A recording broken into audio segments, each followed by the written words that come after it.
So, when you talk about huge, cast of thousands, bombastic, epic, progressive rock storytelling, there really is only one name, right? Yeah. Arjen Anthony Lucassen, of course. Nobody does it better. Now, taking a departure from what he's best known for doing, Arjen is releasing a solo album for the first time in 13 years. It's entitled Songs No One Will Hear. Now, it's still a story, of course, but, well, I'll let you hear about it directly from him.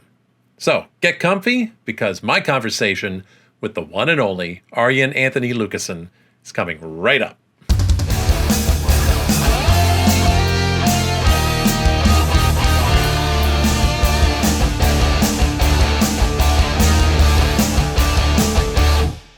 Well, thank you once again for being here, Arjen. I'm so thrilled to be talking to you. You are definitely one of the big wigs in the world of prog metal and prog rock. So it's a very cool thing, and it's very unexpected that I would be doing this. So welcome, and I hope things are going well on your end of the world.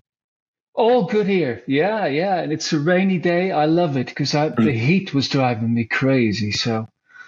Yeah, we've got all that heat here in South Jersey. It is unpleasant at this time of year. Yeah. Good. So what's the temperature there? Oh, it's in Fahrenheit. It won't mean anything to me. Probably 30, 31, somewhere thereabouts, with like 95% humidity. It's like soup. The humidity. That's awful. Yeah. Yeah. So anyway, first I want to start off, and this is something I've never had the experience of doing or the pleasure to do. And I only became aware of this last night. I want to congratulate you on your knighthood. That is such an awesome thing I came across. I looked at that and I saw that just mentioned in Wikipedia, and I went, wait, what?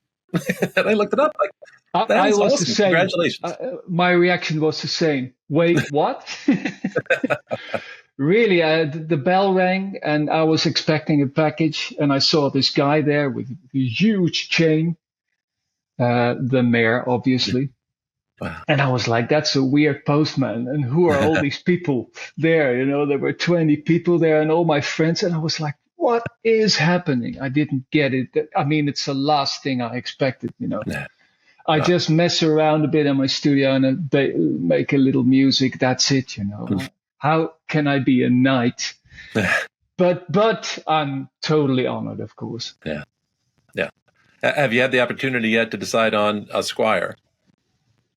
Oh, many of them, yeah. And young maidens, of course, everywhere, in every city. So wanted to get that out of the way, but that is very cool. Congrats again. So interesting to note, we look back and we see you were hardly ever sitting still, it seems. In 5 years, you've released albums under Arion and Star One and, blanked on the name all of a sudden, Supersonic Revolution. I did know it. All right. And now Plan this 9. One is a solo project. At least it's released under your name. I'm curious, after 13 years, how did you come to the decision that this one was going to be a solo project? Well, last year, as you said, I did many projects. I did the Supersonic Revolution album. I did Plan 9, which is a project I did for an old friend of mine. We made some songs 30 years ago, and he was like, hey, can we re-record them so I can play live? So I made an album for him. Then Simone Simons of Epica came to me and she said, I want to do a solo album. Can you write and produce and record it? So I was like, yeah, sure. So I did a lot of projects for other people.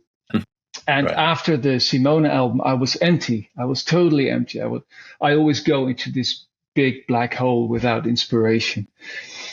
And it was like, I think it's about time I do something for myself, you know, a total egomaniac album, which is like 100% me, where I don't have to think about other singers and you know, just write whatever comes up. And it's like you said, it was 13 years ago, my previous solo album in 2012. So I thought it was about time. Yeah, very cool. I imagine those other projects are quite the undertaking when you consider the fact that we're used to seeing, okay, Arjen's making an album. How many hundreds of people are going to be in the cast? Like, how many stars are going to be joining in? especially Arjen albums. There was one album with, I think, 20 singers. That's amazing. So the logistics of that, having to arrange them and having to write the parts for them, and it's a lot of work. So every now and then I need a side project that's nice and simple, Right. like my solo album. Gotcha. Yeah. And as things go, I mean, you are known very much, I would say it's fair to say, as a storyteller, very much intensive, theatrical often. And you got all these cast of characters and things like that. And this one, in many ways, is a huge story. It's a global story, kind of dark, if you really want to get down to it, global story. But at the same time, you found a way to really dial in on the personal side of all that, as far as reflecting the various people contained therein. Yes. Which is impressive in and of itself. And I also wonder to what degree that reflects, I don't know, some of your own personal thoughts and musings. Well, let's first explain what the album is about. It's about what would people do if they knew they only had 5 months to live. In this case, it's an asteroid which will destroy the Earth, but it's a metaphor, it could have been anything. Yeah. And like you said, the asteroid or the reason why is not important. It's like, what would people do in a situation like that? Really, it fascinated me. And of course, you think, what would I do? You ask other people, what would you do? And everyone has a different opinion. Everyone would do something different. So there is a lot I could do with this concept. Some people would maybe just want to party. Some people might be, looking up their lost sons which they haven't spoken to for years. Others would maybe commit suicide, etc. So it gave me a lot of ideas to come up with different songs. And like you said, it's quite serious, of course. I mean, it's the end of the world, but I didn't want it to be all dark and gloomy. So there's also a lot of humor on the album, like the song Shagathon. Great title, by the way. Yeah, I thought I came up with it, and then I Googled it, and it already existed, maybe just once or twice, but unfortunately I didn't come up with it. But everybody's thought of something at some point in time. I know, it's all been done. Yeah, every time I think I have an original thought, I don't. I know. But it takes, I think, in many ways, a lot of imagination and a lot of empathy to put oneself into the shoes of all these different individuals and think about how each of them would react and all of that. For you, how is that? What's that like as a lyricist to do that, to continually put yourself in probably a dozen different perspectives like that? Well, basically none of them are personal. Yeah. What I would do in the story, it's I would be on that beach sitting with my guitar, and I would be writing songs that no one will hear, which is the title of the album. But in real life, I don't think I'd be doing that. Would I really be writing songs knowing that no one will ever hear them? But purely thinking personally, the album is about Sanctuary Island. That's where the asteroid will hit the Earth. So that's where the impact will be. Yeah. I would be there. I would want to be there on that island, see the asteroid come and okay, man, bring it on. Right. I would not want to be on the other side of the world and slowly die or drown in a tsunami or radiation or starvation or whatever. I would want to be on that island. So that's basically my own. And like I said, there's a lot I could do with the story. So it was very interesting to think what people would do, what each person would do. Yeah. And like you said, I mean, there's so many different possible reactions people can have. And it is an album that gives one an opportunity to think, okay, like, where would I be with this? What would I do with this? And there's, as you mentioned, the humorous with Shagathon. There's the very dark with people going into chaos, delving into chaos. And totally. As even the narrator says, why are you looting? You can't take this with you. Oh, true. Which I think is amusing. And then at times heartbreaking is, as your parents with expecting a child that you're never going to see. It's a very sad song, yeah. We'll never know. Yeah. Yeah. I have to imagine even for yourself at times, writing this could have been a little bit of an emotional roller coaster, or are you good at compartmentalizing yourself and keeping yourself separate from all of that? I can. Yes, I can. Yeah. But that lyric was pretty heavy. It was so heavy, I got so emotional even that I thought, should I do this, Yeah. Would I be manipulating people with this? Would people like it? There will be people who really lost a child. Yeah. And I would hate that, but luckily the song is already out and the video is out. Yeah. And I was a bit afraid reading the comments on YouTube, but I read them and they were like really, really positive. Really, there was no negative comment there.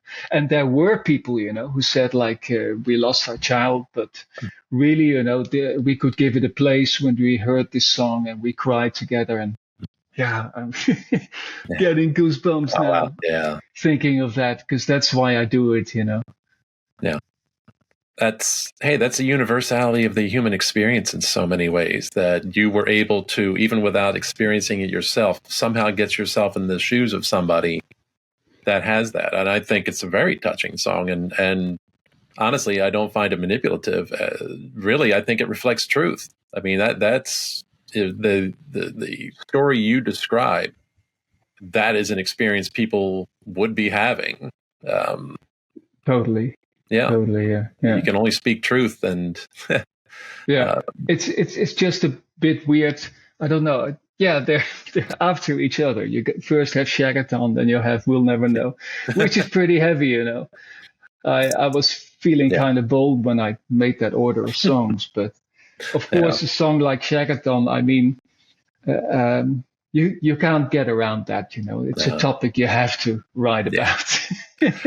I mean, what are you gonna do when you only have 5 months to live? Hey, man. So I've seen that many times come up as like somebody's like, we've only got 5 minutes left to live. Could I? Would I? Yeah. And wasn't that in Airplane, the movie or something? This guy who was trying that with every girl. Sure. It was very funny. Yeah. And honestly, for those songs to follow in that order is kind of the natural progression of things from Shagathon to. It is. After that, you get a bit of a lighter song again with Dr. Slumber's Blue Bus. But it's sorry. Yeah. Well, Dr. Slumber is actually a character of my previous solo album, Lost in a New Reel. Oh, wow. Again, that was weird. It was a very happy song about a euthanasia home. Like, hey, come to Dr. Slumber's Eternity Home and, we'll give you a good time. So obviously that character had to return on this album. And the Blue Bus is actually a reference to The Doors, the song The End, where Jim Morrison is singing the Blue Bus is calling us. And I looked on the internet, but no one knew what he was talking about. Probably he was so stoned out of his head that he didn't know either what he was talking about. But I thought, wouldn't it be cool to explain what he was talking about? Right. The Blue Bus is calling us. So this Blue Bus, this Blue Bus tour is arranged by Dr. Slumber, who, and the Blue Bus will take you to Sanctuary Island, to first row seats to the end of the world. Wow. So All right, I love Easter eggs like that. I love callbacks like that, and the fact that you managed to make Okay. it two of them in one song is Yeah.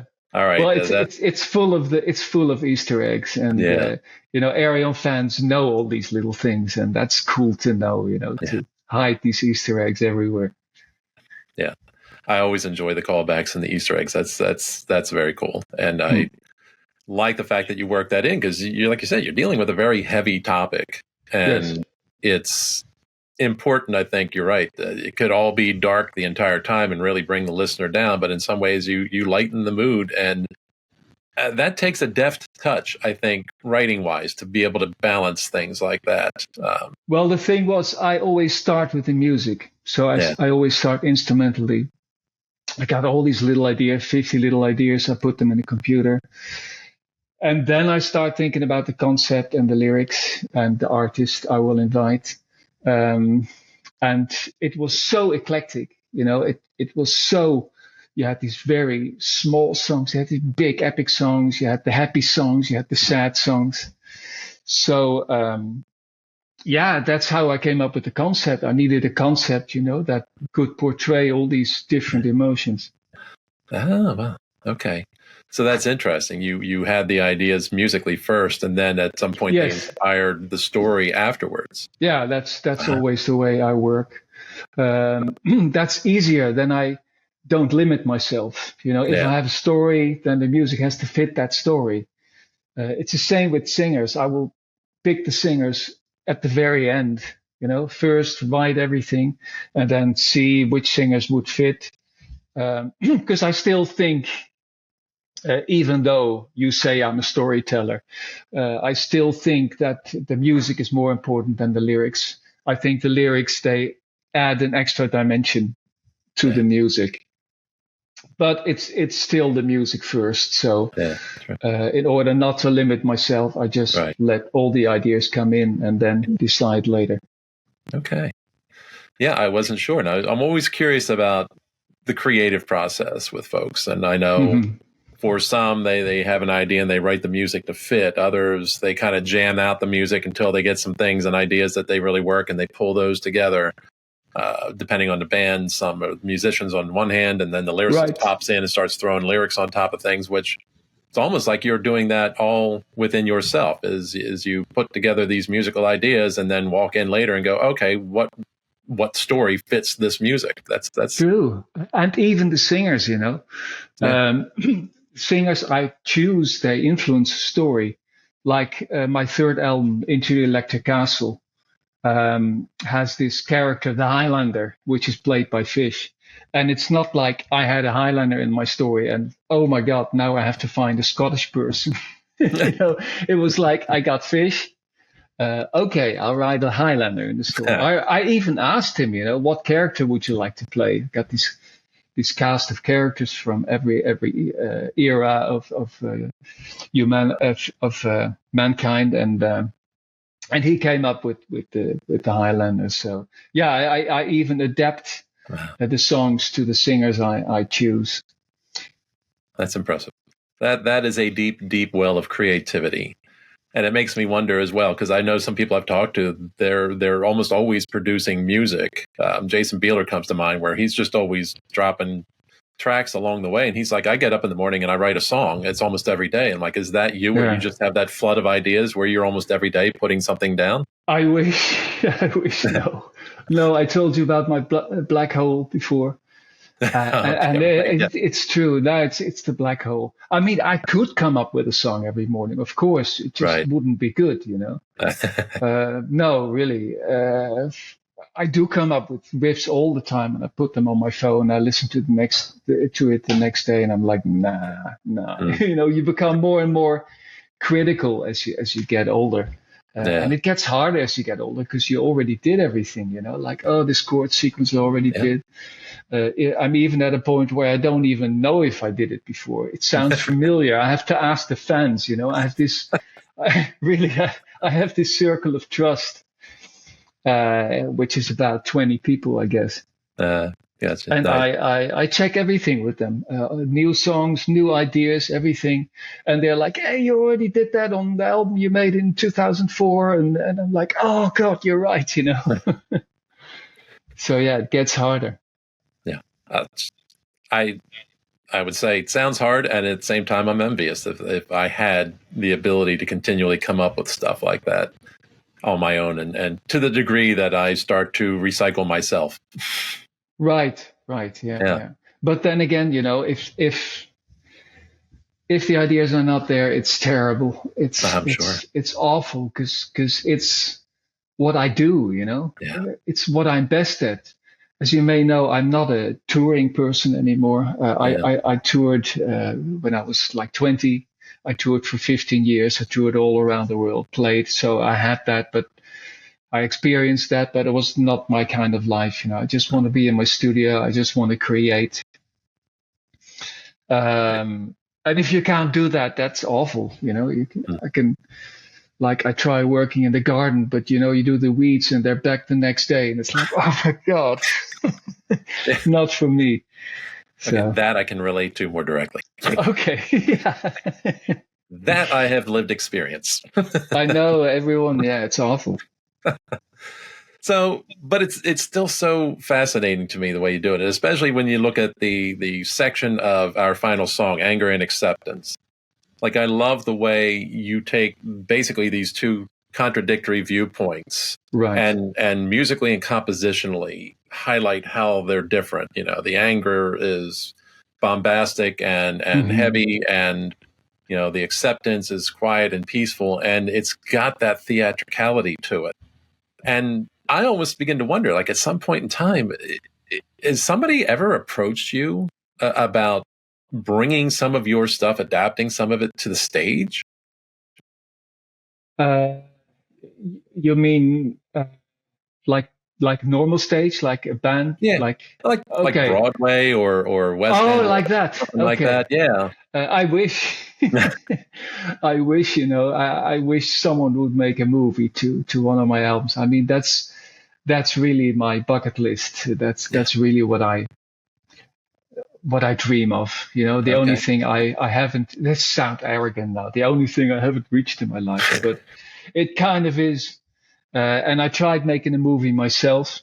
With my last Arjen album, Transitus, and I got all into it. I even found a Dutch director, the biggest Dutch director ever, who was really interested, loved my music, and together we tried to make a movie of it. But it's impossible, you know. It's even if you want to do like a sci-fi, especially when you want to do a sci-fi movie. I mean, you're not going to make it under 10 million, and you have to get that together, and you have the film fund, and you have the producer and the director, and so many people who need to invest in it, and you need to get that money together. And I gave up at some point. We came close, but I was like, no, I don't want to get into this.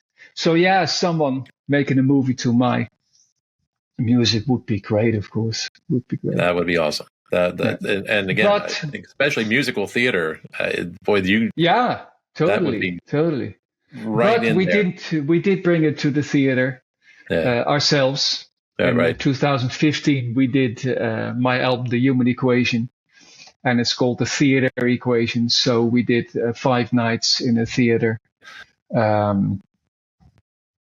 And it was basically the first live thing I did in 20 years with my Arjen project. And it sold out immediately, and it was a huge success. And it had, for instance, James Labrie of Dream Theater. He was the main character and did a great job. So after that, that was such a success, and we made so many people happy that after that, we play every 2 years. We play 1 week here in Holland, in Tilburg, in the 013 venue. So yeah, that's what. So it is being playing live now. So we did that in 2017, 2019, and 2020. I missed that. Oh, yeah. I need to get over that way sometime so I can be there for one of those. Well, that's the great thing. yeah, people from 65 countries, they come here. And again, for the last shows, we sold out 15,000 tickets in minutes. Amazing. So that's amazing. It's very scary for me, because I have like stage fright, and I'm Mm, like I said, it's not my thing anymore. yeah, Playing live, I want to be in my studio. So, but it's all worth it in the end. sounds like. Absolutely sounds like. So I'm curious too. In some ways, was this purely intended as an act of storytelling on your part, or to some degree was there, like a little bit of a message you were trying to send out to the world? Uh, yes and no. Like I said, the asteroid is a metaphor. It Yeah. could be anything, could be wars. Right. But having said that, I never liked people, musicians putting messages in music. As a kid already, I didn't like it. And I don't think that it's our place to do that. We are musicians and we're supposed to entertain people. And basically what I'm want to offer people is escapism. Yeah. So not confront them with what's happening in the world, but offer them like a 1 hour escape from it. Having said that, again, I mean, between the lines, yes, of course, there's a message to be read if you want to. Sure. One of the bonus tracks is called Our Weary Soldier, which is, we all know we have 5 months left. So a soldier is like, why should I be fighting? Yeah. I'm going home. Bye. Right. So very simple message, of course, but so true. Yeah. I didn't have the bonus tracks to listen to, but I did see the lyrics included to the package. Oh, okay. Okay. And I couldn't help but notice that those are 3 songs that seem very, very current events oriented. Yeah, especially Sabbath now, of course, which I didn't see coming at that point, of course. Oh, wow. Really? No. Oh, that's amazing. I mean, that song was written more than a year ago, so no. Wow. Yeah. What an amazing kind of it was coincidence. Well, yeah. It was basically the riff I had, Yeah. I came up with this riff and I thought, oh my God, this is too Black Sabbath. I can't do this.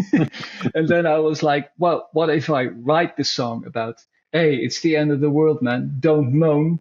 Just listen to Sabbath. That's basically the story because the riff was very, very Sabbath. That is so cool. And then, of course, the soldier, yes, through the wars. And I'm sure you know who Mr. M is in Mr. M's Amazing Plan. I have no idea who that guy is. No. And again, that was written, I don't know, 2 years ago before it got all political and stuff like that. Oh my goodness. I was just thinking of the guy with the spacecraft, and wow. It's like you're a so I thought it was better to leave it off the album. Yeah. Gotcha. I see. I guess I understand now. I was kind of curious as why those were where they were, and you've answered that question. Well, it's part of the answer. Yeah. It was the circle of trust again. Yeah. I had all these songs, and I didn't want to release an 80-minute CD.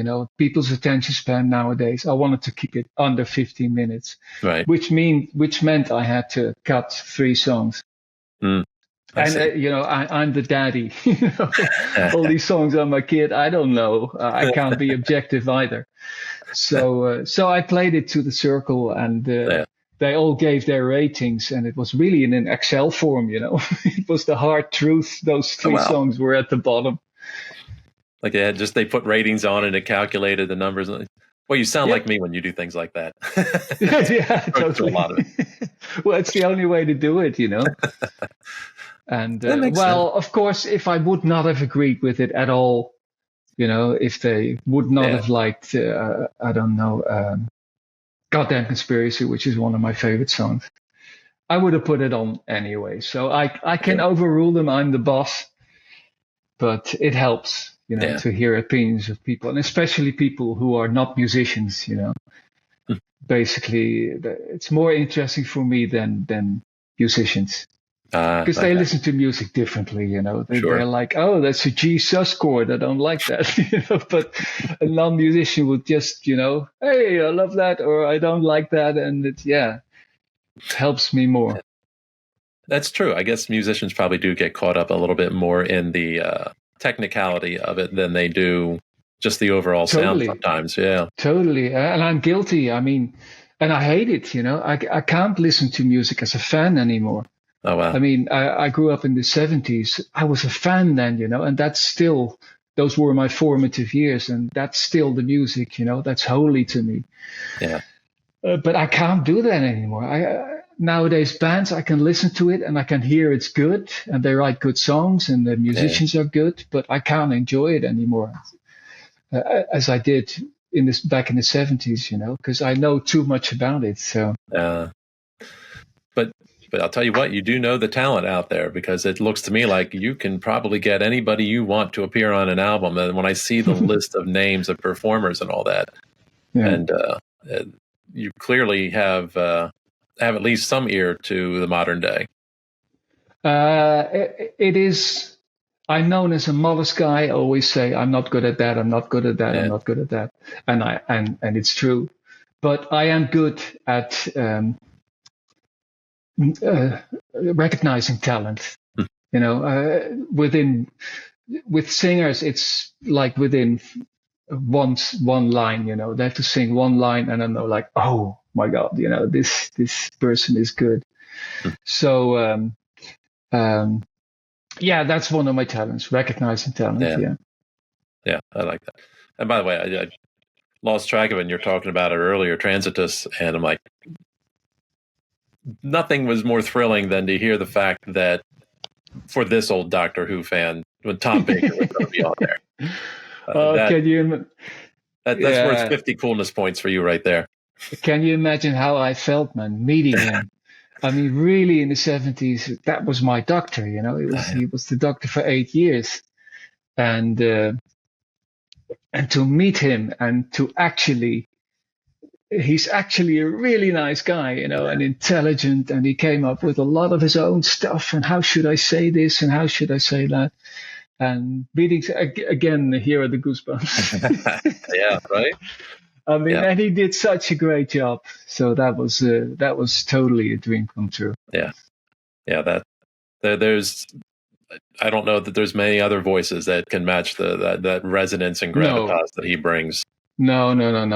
That's so unique, that voice, and not just the voice, but also the way he says things. And actually, it was he even changed the pronunciation of the title, Transitus.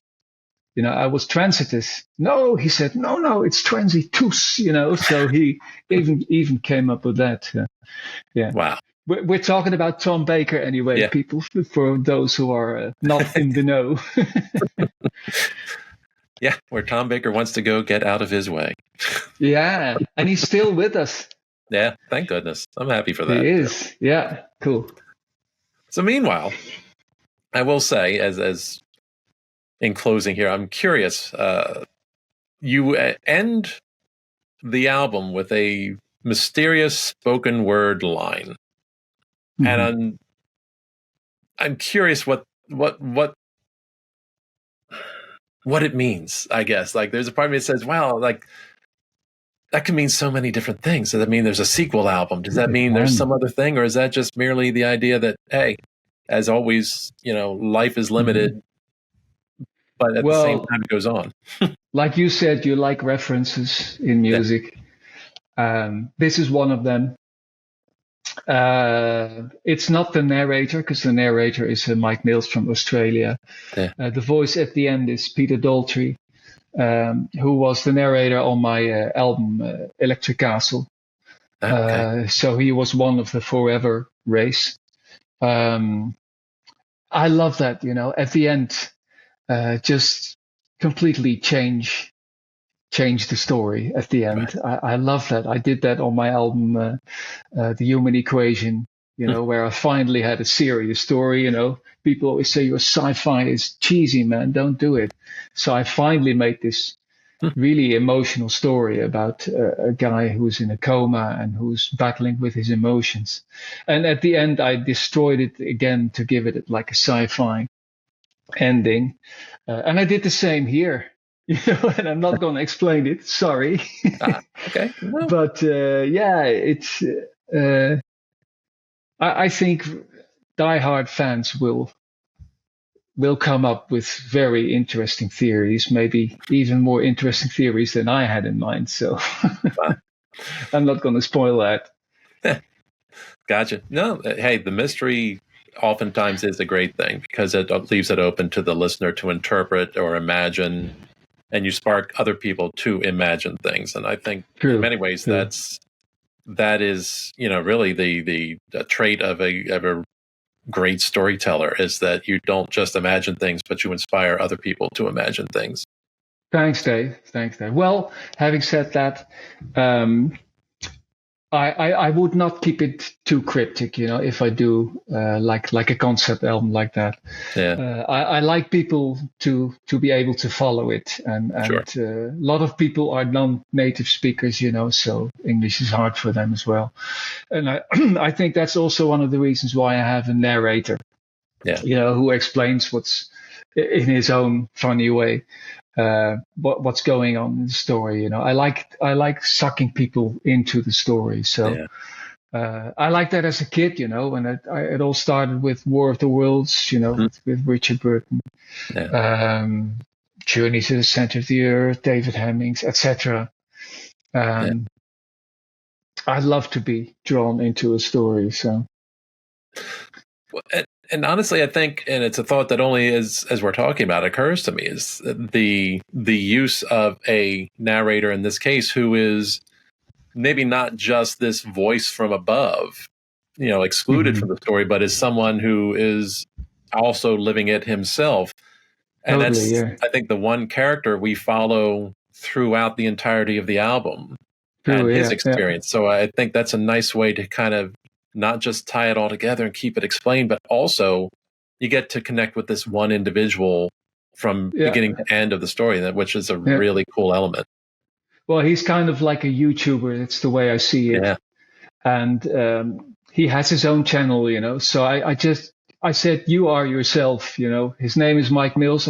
So he plays Mike Mills in the story. Yeah. And he's one of my heroes. He's able to put a lot of humor in it and be really serious too. That was what I needed. And I remember when I approached him, and he was like, "Sure, I love to do it, but my Australian accent is really heavy." And I said, "Yes, exaggerated, I love that accent. It makes it very unique and special." Yeah, he's got quite the radio voice. He does, yeah. Indeed. And he's an amazing singer too. Wow. Yeah, and multi-instrument. He's annoyingly talented. That guy. Yeah, that's the first time I've ever heard that word applied to talent. Oh yeah, it's annoying. Yeah, I wish I had that talent. I think the first time I heard him was on YouTube actually, where he did a cover of "Thick as a Brick." And I was like, oh my God, this guy is good. And just commented on his video. And he happened to know me. So that's how we got in contact originally. Wow. I love the connections. I love the cross-pollination that goes on among artists. Yeah, collaboration. Totally. It's one of my favorite things about the prog world at this point in time. It is. Yeah. It really is, and it was different in the past, it was hard to get people. People were not allowed, or the record company didn't allow it, or their bands didn't like it. And really, there were a lot of rules back then who just seem to disappear now, luckily. Yeah. That is one of the best parts of this modern age of progressive rock and metal and all that. It's totally open doors. Yeah. Everyone is more open-minded. Like you say, it's also the prog and the metal. I'm just now reading an article, I think, in Prog magazine, where those borders are like disappearing, and it's a good thing. Yeah. It's what prog is all about. I mean, I like to think so. No limitations, no borders. Yeah, absolutely. Arjen, it has been an absolute pleasure chatting with you today. I've totally enjoyed it. It was fun. Yeah, I really, I love Cool. your perspective, and I just enjoy hearing, love talking music with musicians. It's one of my favorite things. Excellent. So keep up the good job. Thank you. You too. And go back, enjoy your rainy day, and I'm going to go try and survive my muggy day here in Jersey. Okay. Hope it doesn't get worse, but no, man. I hope you have AC there in your room. Oh yes. Oh yes. Oh yes. There would be no living. I would have moved to Norway long ago. Totally. Turn it up, man. Turn it up. Take care, my friend. Okay. Bye. Freshly knighted and absolutely earning that title. It was my deep honor and delight to chat with you, Sir Arjen. I really want to thank you once again for your time talking with me. I had a blast, and I wish you heaps of success with the new album, of course, and everything else you come out with next after this. I'm sure it won't be long. We'll have to wait, because you are a productive gentleman. And once again, for those of you out there, the album is Songs No One Will Hear, and it drops September 12th. And pre-orders are being taken right now, and I've been so kind as to include a link in the description below to help everybody along, of course. And a big, big thanks to all of you watching. I do truly appreciate it. Thank you so much. Don't forget to like and subscribe to continue following along in all my proggy adventures. If you'd like to join me, it'd be great. And finally, as always, I leave you with the usual reminder to never fear to deviate from the norm. And as always, keep it proggy.